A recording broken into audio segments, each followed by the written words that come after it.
Hello, InvisibleSkyDaddy here, and welcome to my review for Indiana Jones and the Kingdom of the Crystal Skull.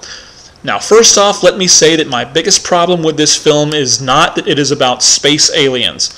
Most of the people I have encountered who hate this film as much as I do tend to see that as its biggest flaw.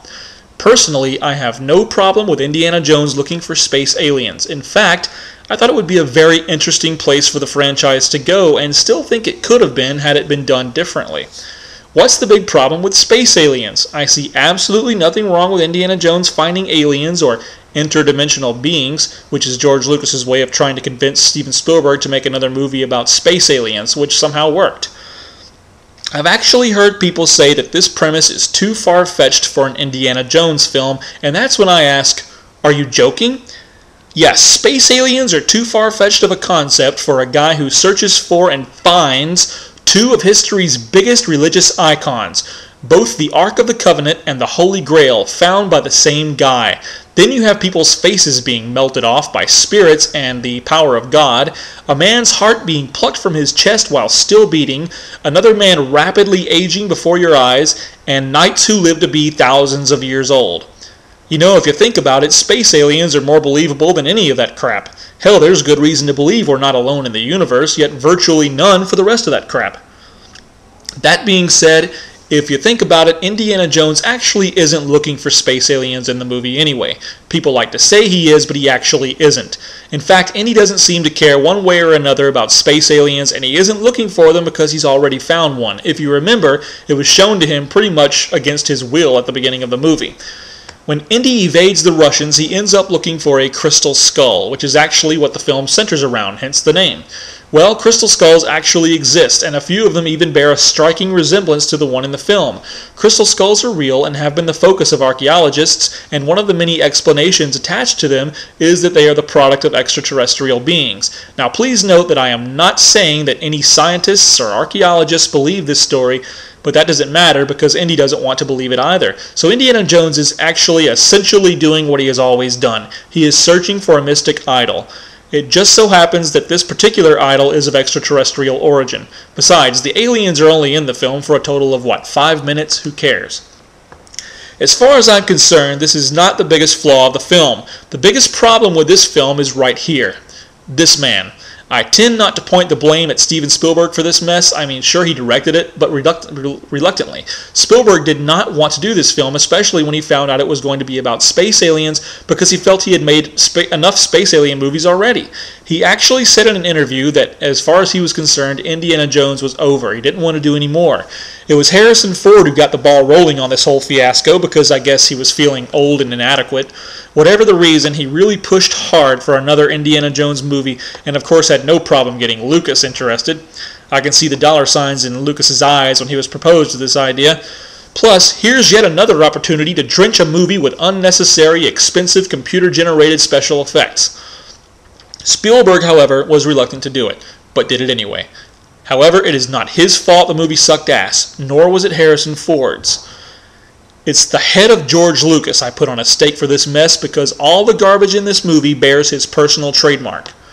Until this film came out, Temple of Doom was my least favorite Indiana Jones movie. At least now I can say it no longer is. I always felt that Temple of Doom was the weakest in the trilogy because it was so unlike the other two. The premise was not indie material. It was silly and stupid, and had Indiana Jones not been the main character, it would have been an unwatchable failure. Had Harrison Ford not carried the story the way he did, and Steven Spielberg not been the director, the crappiness of this story would have been another King Solomon's Mines movie or something like that. Wait, was there more than one? I don't know. Who cares?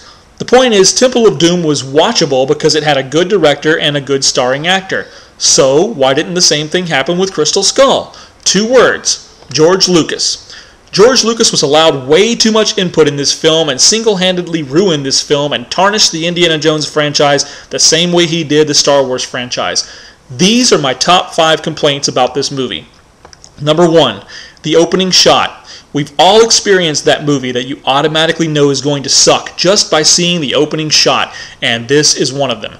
I have always enjoyed the opening shots of the other Indiana Jones movies with the Paramount logo mountain turning into an actual mountain in an actual geographical location.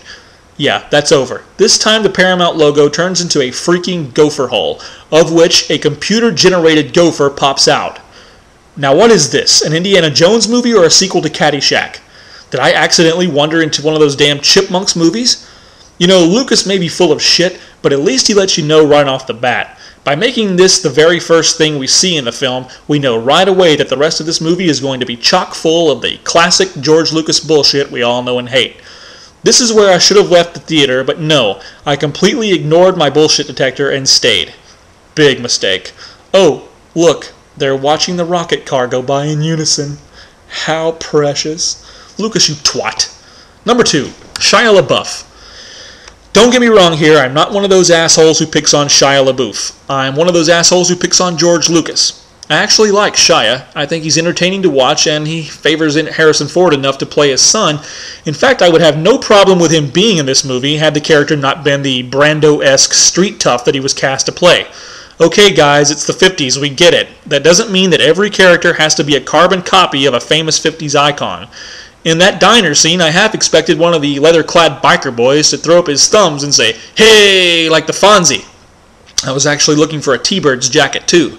I'm actually surprised that Lucas didn't pay homage to Happy Days or Grease, because in Star Wars Episode 2, When Clones Attack, there is a homage to Flo, the waitress from the show Mel's Diner.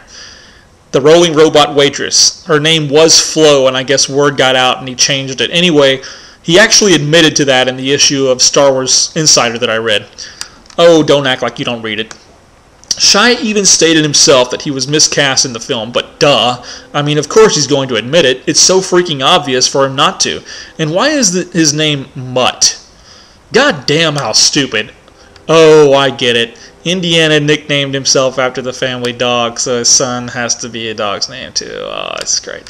Thanks, Lucas. That whole thing just reeks of your genius. It's almost as clever as that drug dealer Star Wars character you apparently allowed your children to name in Episode 2, Elan Sleaze Bagano. I shit you not.